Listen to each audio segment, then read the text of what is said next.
Hi everyone, Stepan here. Today we are going to go over the King's Indian attack, one of the system openings for white that seems incredibly powerful, and there are games in which it just succeeds without any issues, and there are also games where it completely fails.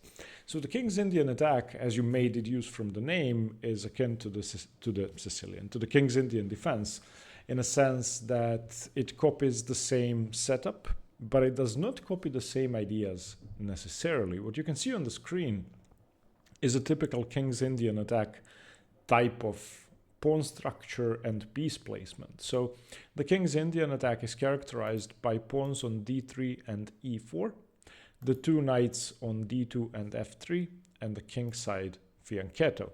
So it's very similar to the King's Indian Defense. It delays a fight until the middle game, until either white decides to push with e5 in this case, or black does something extraordinary.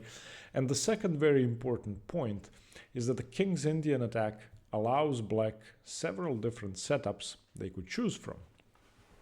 If we just for a moment look at the King's Indian Defense, so d4, knight f6, let me just turn down the audio a bit, c4, g6, knight c3, bishop to g7. White can now play many different things, but let's say the main line with e4, d6, knight f3. Again, I'm just going to show you the main line, bishop to e2 and e5. This should look familiar to you. It's the same type of system, but just for black. When you play the King's Indian Defense, you're only playing it against one thing. So in this case, and in every case, black can play the King's Indian if white plays d4, c4. When we look at the normal King's Indian attack lines, the story is a bit different. White plays the King's Indian attack, or tries to play it, against everything. Okay, black doesn't necessarily have to have a pawn on c5, the other pawn on d5, and play with e5, basically what white is doing against the King's Indian. So we are going to be looking at 6 different setups for black, different openings for black, against which white can employ the King's Indian attack. In a relatively, I think, sensible order of importance, we're going to be looking at French positions. So how can white enter the King's Indian attack against the French? And that's by far the most common. That's the setup you can see on the screen. Then secondly, we are going to look at the King's Indian attack against the Sicilian Defense. This is one of the most common ways for black to play the Sicilian against the King's Indian attack. Thirdly, and most importantly for me, we're going to look at the King's Indian attack against the Caro-Kann, also known as the Breyer variation. We are then going to move on to the King's Indian Defense in reverse, meaning what happens when black actually plays what white is doing against the King's Indian Defense. So this is just the King's Indian Defense with colors reversed. You could call it the King's Indian attack, but I'm not sure you should. Then we are going to be looking at the reversed London system. If you've ever seen any of my videos, you will know that this is my way to fight the King's Indian attack. So black is basically playing the London system without the bishop on d6. And then finally, we're going to be looking at bishop g4 systems, which are very similar to the reversed London system, except that the bishop is not on this diagonal. It's not going to be used as a tempo gain against e4. And there are some other things we have to pay attention to. I'm also going to show you 3 games, one against the French, one against the Sicilian, and one against the Caro-Kann. Now let's begin. So the first thing we should say is that you can begin the King's Indian attack via several different move orders. You can start with e4, you can start with knight f3, you can start with g3, you can also start with d3 in theory, although that's not really good. The most common way to start it is to go e4. Now, why is this good and bad at the same time? You cannot play the King's Indian attack against everything if you start with e4. If you play one e4, black would play the Scandinavian, Black could play the Alekhine, and then obviously you're not playing knight f3 or g3. Black could play the Pirc or the modern. Black could play b6. Black could play e5, and then you're not playing the King's Indian attack. So if you want to have the King's Indian attack as a part of your repertoire, you either don't start with e4, or you start with e4 and you play it against the French, Sicilian, and the Caro-Kann, and against everything else, you have a solid repertoire. One more thing, if you start with knight f3, there are also downsides to your setup, and there are obviously moves that could avoid the King's Indian attack. For example, if black plays c5, you could in theory go for the King's Indian attack, but after knight c6, you're probably going to go into the Sicilian anyway, for example. And if black plays, let's say black plays knight f6, trying to copy you, g3, g6, bishop to g2, bishop to g7. The King's Indian attack is playable, but it's much, much better to take the center with either d4 or c4 or, you know, play something active. So if you avoid e4 on your first move and you start with knight f3 or g3, you will be avoiding the main line e4 openings that you cannot play the King's Indian attack against, but there will be other drawbacks. So the King's Indian attack is not the London system. You're not playing it against everything. It's not the Jobava London system. It's not the Nimzo Larsen or the Bird. You will have to have several different openings up your sleeve.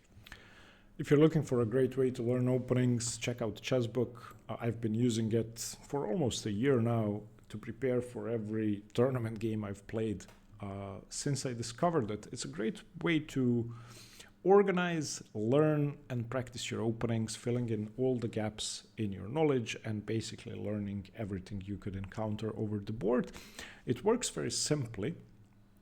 You can create as many repertoires as you want. You can see here I've created a King's Indian attack repertoire. You can get it because it's among the pre-made repertoires on Chessbook, and you can also find the full PGN in the description below.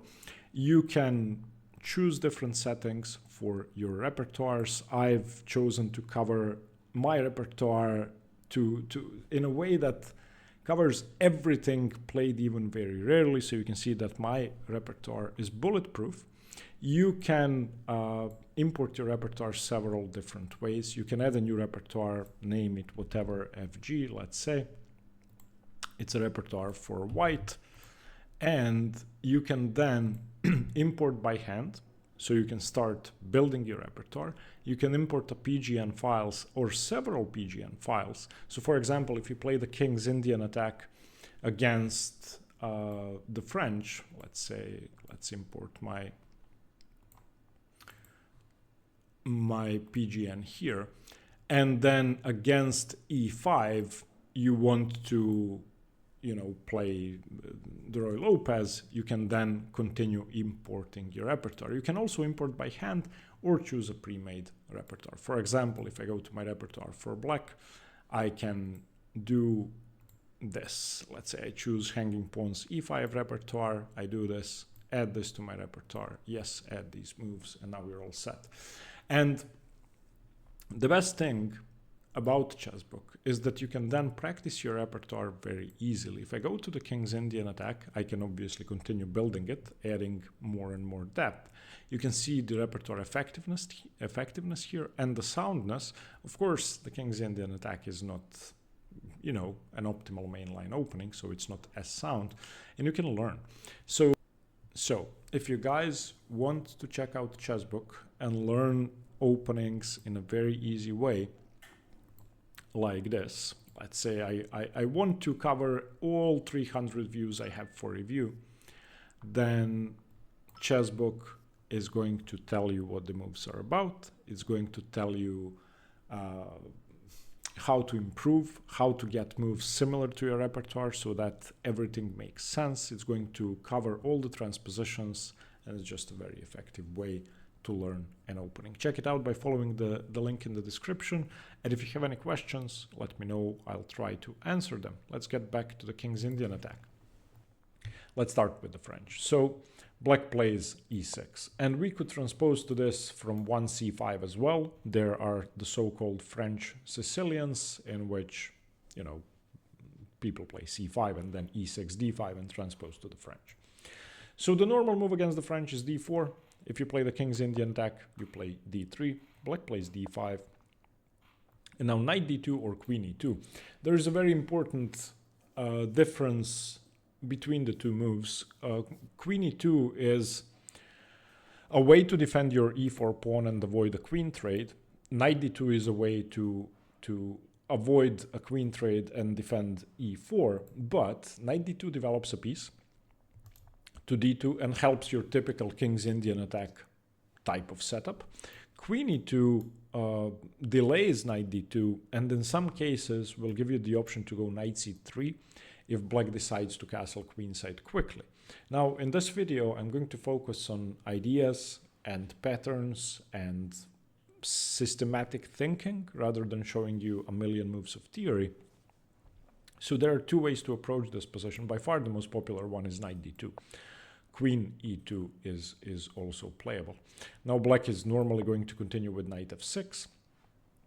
And now I want to talk about the importance of move orders. So if you've ever seen Fischer's games, and we are about to see Fischer Miyagmarsuren, which is my favorite King's Indian attack game, he would play g3 here. If you turn on the book and look at master games, the most popular move is knight gf3. Now the two could transpose. However, if you start with knight gf3, there are ways for black to avoid the King's Indian attack. So this, if you want to play the King's Indian attack, is not precise. I'll give you one example. Bishop c5. And if you face the King's Indian attack from the French with black, try this out. In this case, white is not playing a King's Indian attack anymore because g3 is unplayable. g3 loses straight away. Why? There is pressure on f2 and there's a knight coming to g4. If you go g3, now d takes e4, d takes e4 and knight g4, and that's the end of the game. You just, lose your f2 pawn. So against knight f6, I would recommend that you do what Fischer did. You start with g3. And now let's say we enter the same type of position. D takes e4, d takes e4 is playable. Black can also, instead of exchanging, go c5. This is slightly more popular. White goes bishop to g2, black goes knight c6, knight gf3. Now you have your setup. And the main thing you have to decide is whether you push with e5 and go for a crazy kingside attack, or if you play it positionally. To help you make that choice, we're now going to look at Fischer Miyagmarsuren. So in this position, which we have just reached, white has many moves. Rook e1 is a move, c3 is a move, queen e2 is a move, a4 is a move, e5 is the most popular move. So the idea behind the King's Indian attack is to put this pawn on e5, split black's position in half, remove the defender of h7 and go for mate. You can do that by playing rook e1, knight f1, h3, knight h2, knight g4, sorry, this one to h2, this one to g5, the bishop comes out to h3 or to e4, the queen comes in somehow to the king side, and if you have a pawn on e5, black can quickly find himself in trouble and facing two knights, two bishops, a queen, and only defending with a bishop and the rook. Now, black does have counterplay, and if you follow the pawn chains, that's always a good idea. You will know that white's most common pawn break in the King's Indian defense and attack is f4, f5, while if you follow black's pawn chain, black needs to play b5, c4, and advance on the queen side. So these games usually go two different ways. Either white checkmates black on the king side, or white doesn't checkmate black, and black has gained a significant, often decisive advantage on the queen side. And this is Fischer Miyagmarsuren from the Seuss Interzonal, played in 1967, where he introduced a huge improvement for white. So e5, knight d7. Everything you're looking at now is basically forced theory today. b5, knight f1. So this knight is coming to h2 and then to g4. Black plays b4, white goes h4, black plays a5. So obviously black is ignoring white, white is ignoring black, but black is risking kingside trouble, white is risking queenside trouble. Okay, bishop f4. This pawn has to be defended if the knight is to move away. a4. Okay, and now Fischer played a move that became mainline theory and is still mainline theory today. So what black would like to do here is play a3, disrupt our pawn chain, and then simply prepare c4. Slowly build up, play c4, and break through on the queen side down the c file. So if you do nothing, if you go knight h2, a3, now you don't want to play b3, sorry, b takes a3 because rook takes and then a2 falls, so b3, and now simply bishop a6. And at some point, rook c8 and c4 is coming. It's going to break down the structure before you're ready to do anything serious, to do any serious damage on the king side. So for example, queen d2, rook c8. And now already you're faced with c4. So what Fischer did in this game is very calm, and it's a prophylactic move that shuts down the queen side just for a moment. He played the move a3. Now, of course, any b3 runs into c3. And if you play ba3, as was played in the game, then ba3, there is less counterplay now. And the structure is symmetrical. A symmetrical structure means that you really aren't able to do as much damage. Knight a5. Notice how all the squares have been covered. This is already a significant mistake. I should mention that Myagmarson is a Mongolian player. Today, Mongolian players are a force to be reckoned with on any level of chess. I know from bitter experience from losing to low-rated Mongolian players over the board. But back in the 60s, of course, Fischer was a huge favorite. Not that Myagmarson was bad, he just wasn't even close to Fischer's level. All right, knight e3, Fischer continues. The knights are coming in. Bishop to a6, a typical place for the bishop. And now bishop h3 is slightly imprecise according to the engine, but it makes sense. You want all of your pieces on the king side. And now look at this. I mean, once the knight reaches g5 and the queen comes to h5, it will be two knights, two bishops, and the queen versus bishop, queen, and in theory, a rook, or if the rook moves, a knight if the knight comes to f8. And now d4 was played, which is already pretty bad. Pretty bad. Fischer played knight f1. He could have also gone knight g4 with the idea to play knight h6 or knight f6. But knight f1. Knight b6, Myagmarson is breaking through on the queen side, fine. Knight g5. All right, knight d5, bishop to d2, you want to save your bishop. And now if, I don't know what to suggest for black. I believe that black is already practically worse, even though the engine says it's fine for black. The engine plays knight c3, or bishop b7, or bishop b5. I don't really get bishop b5, but okay. In the game, bishop takes g5 was played. And now bishop takes g5, queen d7, the queen moves away, and the queen comes into h5. And you can see that this isn't looking pleasant. This knight has two options, knight f3 or knight g4 eventually. I would choose knight g4 and then come into one of these two squares. Black played rook fc8, again playing for the queen side idea, breaking through with c4. But Fischer chooses this route, knight e4. And it's the same idea, coming into f6, you're just not taking away squares from your bishop. So knight d2, knight c3, guarding the e4 square, good. Bishop f6. However, the knight has undefended f6. And this is the first beautiful tactical shot from Fischer. The bishop is absolutely immune. If g takes f6, then e takes f6, and it's going to be mate after queen g5 and queen g7. If you try to run away with king f8, I go queen h7, and it's mate next move. And if you play king h8, it's the same story. Bishop f5, threatening mate in 1, you have to take, and now rook e7. And of course, if the rook is not taken, then rook takes f7. If the rook is taken, then black has obviously lost the queen and is losing anyway because the knight's coming in. So bishop f6, immune. Queen e8 has to start defending f8 and g7. Fischer ignores the bishop anyway, knight e4. Now if this knight is taken, then rook e4, of course, and the rook is coming in. So g6, queen g5, knight e4, rook e4, c4, black has broken through, watch out, h5, cd3, and at this point Fischer doesn't pause to recapture anymore. There's really no need. The game is absolutely losing for black. If you're as good as Fischer and you can calculate the forcing lines, then you wouldn't take on d3 either. Rook h4, rook a7 played, trying to defend lateral. You have to defend f7, g6, h7, and h8. Bishop to g2. This is the most beautiful move in the game. The bishop is coming to e4. dc2 threatening to queen.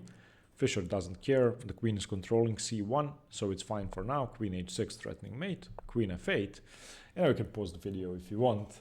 It's not too hard, and you probably know this already, but it's one of the most beautiful finishes to a Fischer game. He played queen takes h7, sacrificing the queen. The queen is immune. If you don't take it, it's mate, but if you do take it, it's mate anyway. Miagmarsuren resigned. Let's look at what happened if king takes queen, then hg6. If you go to g8, then rook h8 is checkmate. If you go to g6, then bishop e4 is checkmate. An astonishing game. And this game became a model for how to play the King's Indian attack. I'm sorry. Whoa. Now, let's continue with the alternative to what Miagmarsuren did in the game against Fischer. So he played c5, and c5 is not the most popular move. You can go b6 as black, you can go knight c6. There are several things you can do to avoid this kind of slaughter on the king's side, but most commonly people take on e4. And after d4, they play e5. Now, there are alternatives to e5. You can play bishop c5, once again targeting the f2 pawn. And then after bishop to g2, if black tries to play knight g4, then you have queen g4, of course. And the knight isn't on f3 yet. So this really doesn't work. And black once again plays e5. The point behind all of these e5 setups for black, whether they play bishop c5 or not, is that they are preventing this e5 advance and basically claiming the center before, you know, white can do something radical. So a game could go like this, for example. Castles, and you can see that black isn't in as much trouble as in the Fischer game. So I would recommend to players with black not to allow e5. Exchange on e4 and play e5 yourselves, and you aren't going to get destroyed the same way Fischer destroyed Miagmarsuren. Now let's continue with the Sicilian defense. So when white plays e4 and black plays the Sicilian, obviously we could have 50 different mainline openings. But if white tries to play for the King's Indian attack, so knight f3, black has several options, most commonly d6, e6, d6, or knight c6. Black can choose one of two different setups. Of course, at any point, white can play the open Sicilian and continue with d4. White can play the closed lines with knight c3. But let's say for now, the King's Indian attack only. Black has two setups. One of them is e6, d5. Obviously, you're not going for that if you play d6 on move 2. And the other one, which people most commonly play for, is a setup with e5. There are many different move orders via which black could reach this setup with e5, but I just want to show you the two most common setups white will be playing against. So for example, knight c6, bishop g2, knight f6, d3. White has his King's Indian attack setup.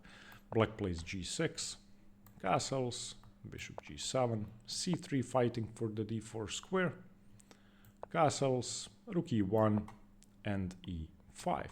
Now, why should black play e5? Well, for the same reason we saw in the Fischer game. You don't really want to allow white to go e5, and when white plays rook e1, white is signaling that e5 is coming, and if you allow that, you could be in trouble. Not that e5 is absolutely necessary. Black can play moves like rook b8, and white shouldn't carelessly advance with e5 now, because after d5, knight e5, knight e5, rook e5, there are moves like bishop g4. But even so, black should play e5 to get this solid structure, and the engine gives this as slightly better for black. It's not that white is worse or much worse, but it's you know, black is equal and completely fine. Something like h6, b4, white is now switching to the queen side, and normally these Sicilian defense games against the King's Indian attack tend to be of a more positional nature, and it's about strategy and getting good squares for your pieces instead of white overwhelming you on the king side. So after d6, you can expect black to play with e5 if they know what they're doing. If they play e6 on move 2, this can easily transpose to the French, and after something like d3, knight c6, g3, black can play for, you know, for d5 very early on, and this is the second most common setup you can reach. We are not going to be going into the French once again. If you go knight d2, we are in the French now, the position we just saw. But let's say after g3, black plays g6 first, which is, I think, slightly more promising. Bishop g7, castles, knight g7, and black is now playing for d5. If you play c3, black plays d5. This is the second type of Sicilian structure you could get if you try to play the King's Indian attack against it. In my opinion, and it's based on the engine evaluation, black is perfectly fine. White does score better than black, even though the position is equal, and black usually plays either b6 or castles. Let's say b6, e5, bishop a6, rook e1. There's once again this split pawn, this pawn that splits black's position in half, and it makes black's position harder to play than white's. And white can employ the same type of plans with, you know, h4, knight h2, knight d2, knight f1, g4, bishop h3, and so on. I'm going to show you one game played in the Sicilian defense against the King's Indian attack. This game was played in 2019 between Amin Bassem, an Egyptian physician and grandmaster, and Alexei Sarana, who now plays for Serbia for some reason, I don't know why. So two top grandmasters. Amin Bassem was the African champion, I don't know, 10 times. So c5, knight f3, d6, g3. And if you want to learn the King's Indian attack, I would recommend that you look at Amin Bassem's games. He's one of the top players today who plays this consistently. Knight f6, c3. Okay, slightly different move order, but same idea. There are hundreds of move orders you can play the King's Indian attack with. Bishop g7, castles, castles, rook e1. Okay, and e5. Black plays this most principled approach, just preventing e5 by white. d3, knight c6, a3, and as you can see, Bassem is switching to b4. He has delayed developing the knight to d2, but that doesn't really hurt him. b5, h3, preventing any bishop g4 or knight g4 ideas with a quick f5 to follow. a5, a4, b4, bishop g5. And you can see that all the pawns are still on the board. Nothing has been traded off. There's a lot of tension, and it's completely unlike the Fischer game. And that's what you can expect if black knows what they're doing. Now, in this case, Bassem took on f6. I think that's okay. All of black's pawns are on dark squares, so the absence of your dark squared bishop isn't going to be as apparent. And also, he's playing for c4 and d5. Now, these three squares, look at what Bassem does with his knights in the next few moves. Bishop e6, knight c4. This you definitely don't want to take, because then there is immediate pressure on d6. So queen d8, knight fd2, rook b8, knight e3. And both knights are reaching very, very nice squares. And once again, Bassem isn't going for a mad kingside attack. He's playing for squares. He's playing slowly. the structure is closed. So when black plays e5, this is the sort of game you can expect, which brings me to my next point. The King's Indian attack is a great tool to have in your repertoire because you are going to be playing many different types of positions. You're not going to be stuck playing the same thing over and over again. Even though technically you're playing the same opening, the positions are so different that you can hardly have a similar game. And Amin Basim went on to win this game. Eventually, there were about 20 interesting moves, but they are off topic now. We have sort of reached the normal middle game we can get from many different openings. Let us continue with the Caro-Kann.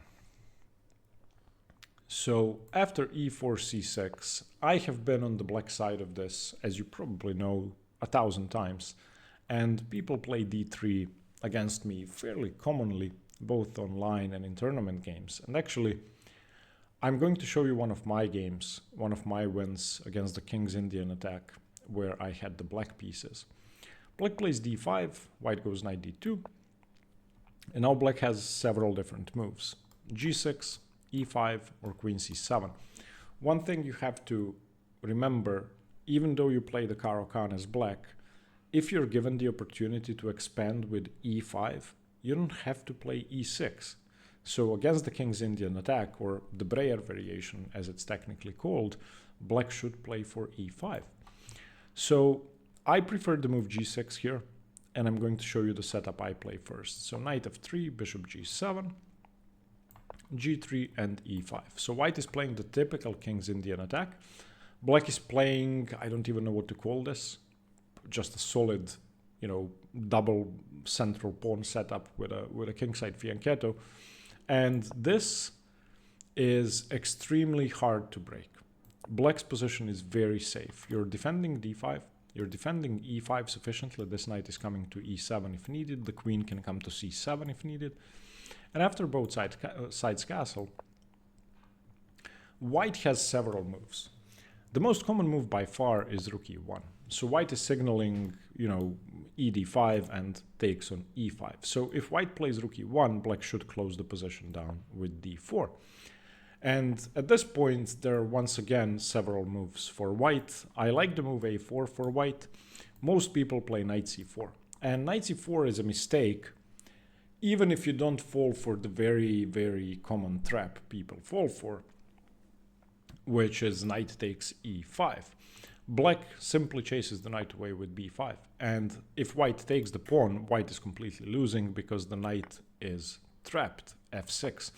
There's a game from here which John Littlewood played against Viktor Korchnoi. Korchnoi had black, of course, played f6, and I think Littlewood played c3 and went on to lose fairly quickly. The knight just has no squares. G4 is taken, every other square is taken. I think the engine says the best is to take on g6. So after d4, black obviously isn't taking and taking on e5. Knight c4 is a bad move because after b5, the knight just drops back, and why did white lose a tempo? So after d4, white should continue with a4 or b4. So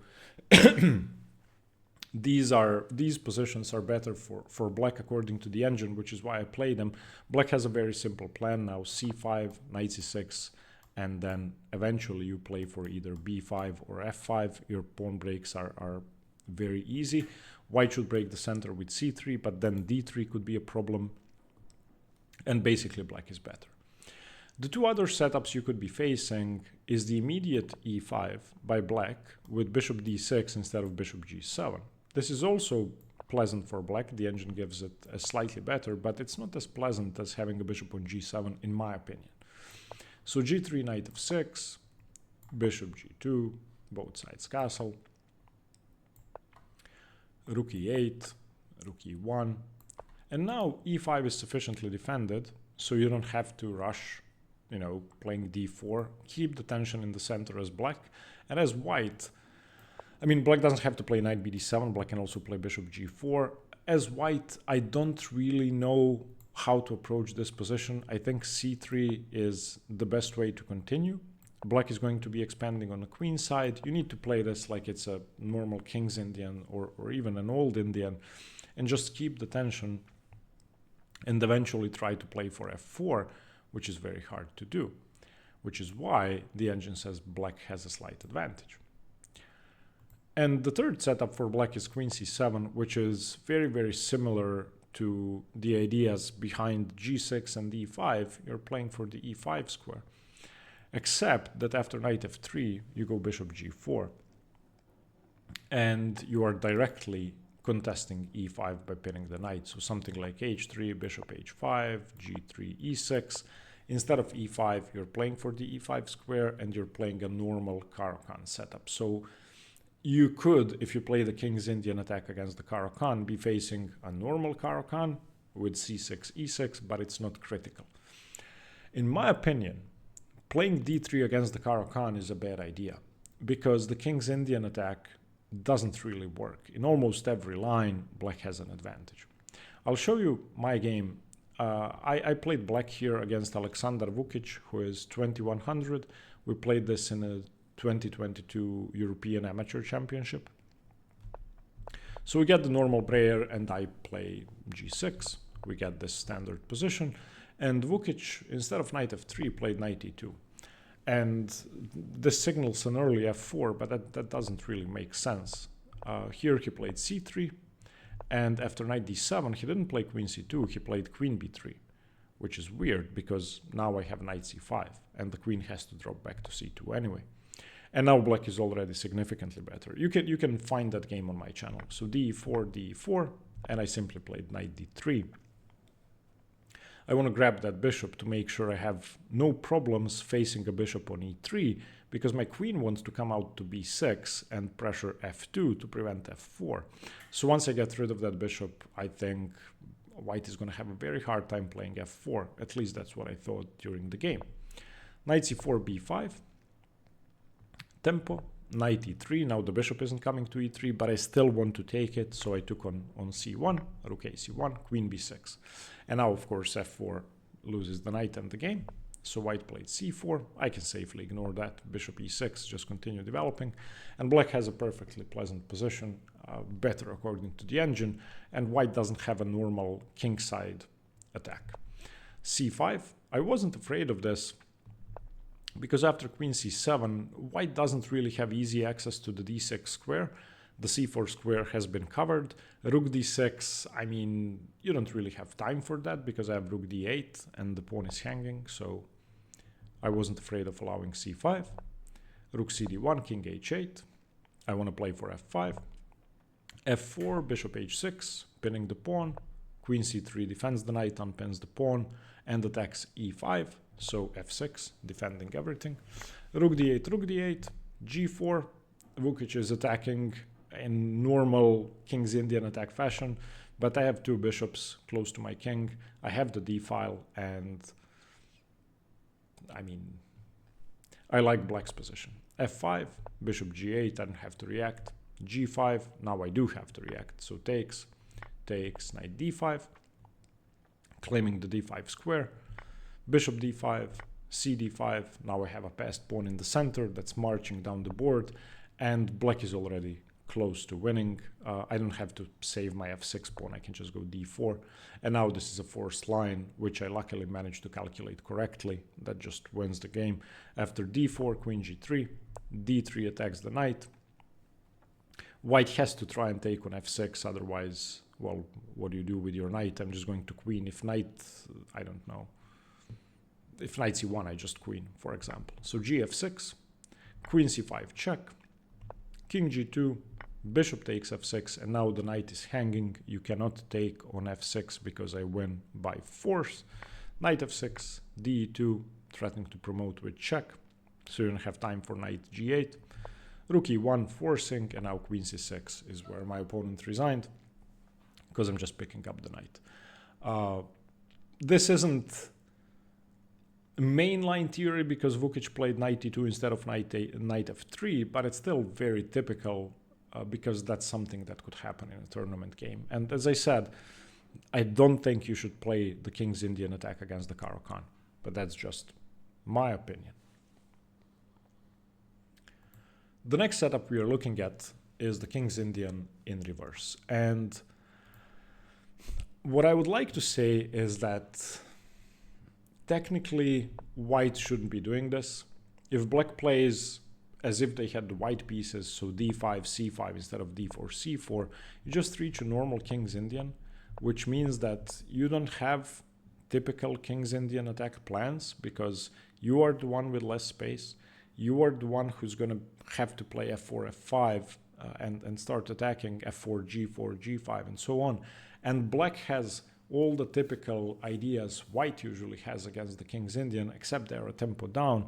But we know that in the King's Indian, in many lines, this tempo isn't really that relevant. So this is just the main line. Black also could have gone for the Averbach, semi-Averbach, I don't know, whatever else. I would recommend that if you play the Queen's Gambit as white and if you face the King's Indian attack, just choose the setup you normally play against the King's Indian. Almost anything works. The fact that you're down a tempo doesn't mean that much. So, in my opinion, the King's Indian attack isn't good if black just plays mainline stuff they would normally play with the white pieces. That being said, if you play the King's Indian with black, you will feel comfortable here anyway. You're just up a tempo. So if you play the King's Indian, play it anyway. The next setup is another one where I have a ton of experience, and I'm going to be explaining ideas here instead of giving you move orders, because the move orders, there are so many that you could never learn them all, and there's no point. There are signals you can play for based on what white or black does. So the reversed London system is basically the London system with the black pieces. You will get this position, and black will play e6, you will play d3 or normal King's Indian attack stuff, and you're going to go for e4. And one of the most common themes in this opening is that this bishop cannot be lost. Black cannot allow knight h4 winning the bishop, or e4 gaining a tempo on the bishop, and e5 misplacing the knight before black is ready. So most commonly black plays h6. I always play h6 here. I should also mention that bishop e7 is a viable defense because there's this idea of knight h4, bishop g4, f3, bishop h5, g4, and now knight d7, where we are attacking the knight, and of course white is losing because this is awful. That's a very, very common defensive try, although h6 is safer and people with white are not going to go into that bad line. So h6 just secures your bishop. Knight bd2, bishop e7. You want your bishop on e7 as black, not on d6, because e4 is what white is playing for. So queen e1 playing for e4. If the bishop was on d6, then e4, bishop h7, and e5 winning a piece. Castles, e4, bishop h7. Black also could have played bishop h7 in anticipation of e4.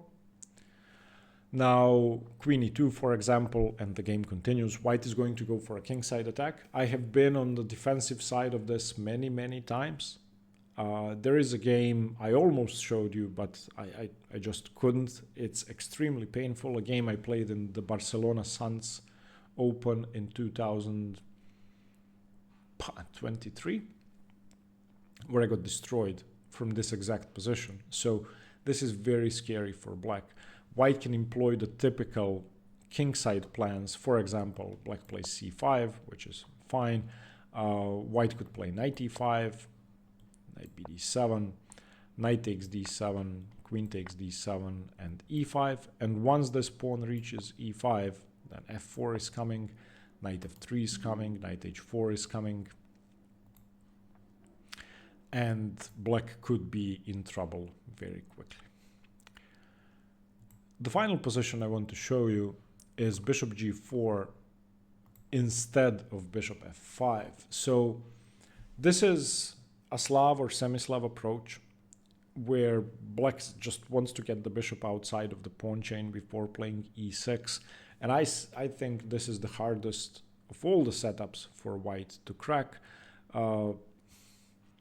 Normally, if you play the Reti or the English, you would try to punish this by playing c4 and queen b3 because there's a weakness on b7, and that's what I normally face when I try this. And I do play bishop g4 occasionally, but since we're playing the King's Indian attack, we're not playing for c4. So I'm going to show you the lines that are relevant.